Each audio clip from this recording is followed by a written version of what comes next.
Halo guys, kembali lagi bersama aku di video curhat filsafat part 2.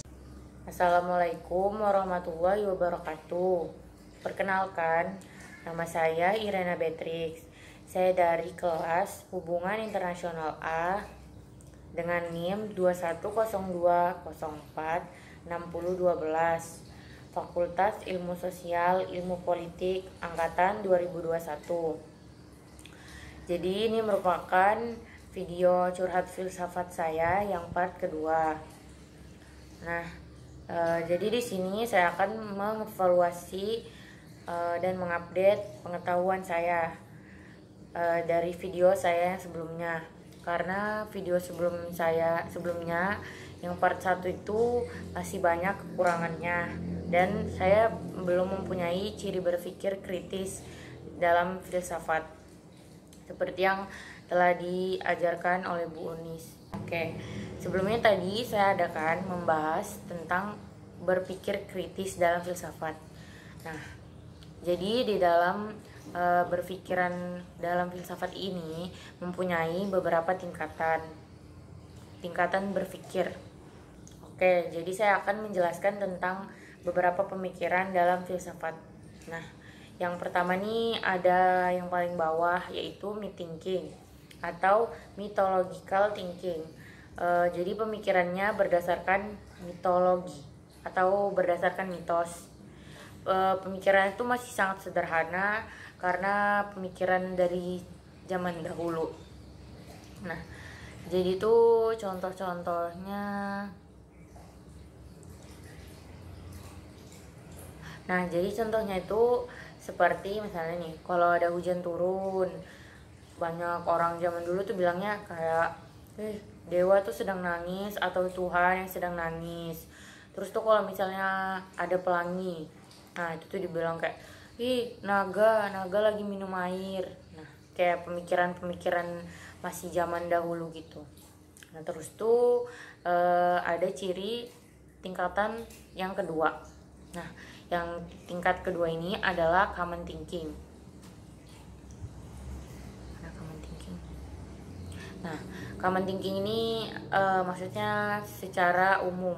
Pemikiran secara umum maksudnya kayak pemikiran dari kaum awam. Jadi kayak kebanyakan manusia berpikir seperti ini. Nah, contohnya itu misalnya kayak tentang pamali-pamali, entah apa, yang gunting kuku jangan malam-malam itu.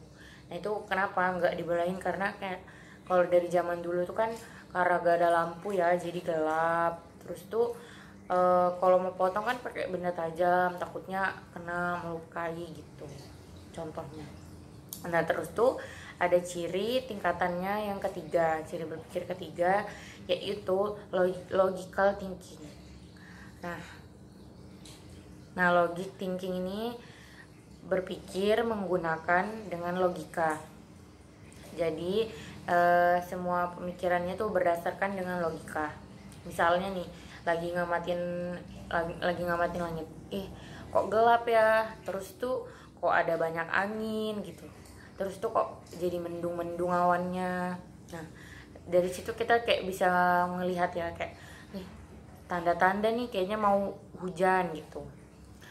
Nah, terus kalau nggak kita lihat misalnya air sungai yang meluap, terus sampahnya yang tersumbat, terus tuh hujannya deras, itu kita kayak, ini bisa nih terjadi banjir gitu. Jadi berpikirnya secara logika. Nah, lanjut ya, pemikiran keempat yaitu scientific thinking. Jadi ini berdasarkan ilmu pengetahuan. Jadi berdasarkan kayak penelitian gitu, eksperimen. Terus yang ciri berpikir kelima adalah philosophy thinking. Jadi ini berpikirnya berdasarkan dengan filosofi. Jadi ini yang menjembatani untuk ke pemikiran terakhir. Nah, yang tingkat terakhir nih ada theologic thinking atau berpikir berdasarkan agama. Nah, jadi Nah, jadi berpikir ini berdasarkan agama sebagai patokannya, kayak dengan menggunakan kitab-kitab ajaran agama yang tidak kontradiktif. Dan level berpikir ini merupakan level yang paling tinggi. Jadi saya akan mengaitkan ciri berpikir filsafat ini dengan bahasan yang saya bahas di video saya. Oke, jadi saya membahas tentang mimpi dan lucid dream. Nah, ini menurut saya termasuk dalam pemikiran common thinking dan scientific thinking. Kenapa kok bisa masuk ke dalam situ? Karena menurut saya kayak istilah mimpi dan lucid dream ini udah cukup marak terdengar di kalangan orang biasa. Jadi kayak udah familiar istilahnya.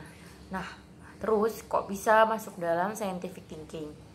Karena ada kajian secara khusus atau ilmu pengetahuan yang mengkaji tentang mimpi. Nah, itu disebut dengan oneirologi. Nah, oneirologi sendiri itu berasal dari bahasa Yunani evoipok atau oneiros yang berarti mimpi. Cabang ilmu pengetahuan ini yang meneliti tentang mimpi. Ilmu ini mengkaji tentang korelasi antara mimpi dengan fungsi otak, serta pemahaman tentang bagaimana cara kerja otak selama seseorang sedang bermimpi, dan kaitannya dengan pembentukan memori dan gangguan mental. Studi tentang oneirologi bertujuan untuk mempelajari proses terjadinya sebuah mimpi dan cara kerja sebuah mimpi. Penggunaan kata oneirologi tercatat pertama kali pada 1653. Pada abad ke-19, dua pendukung ilmu ini adalah seorang sinologis Prancis, yaitu Marquis de Hervey, de Saint-Denis, dan Alfred Maury.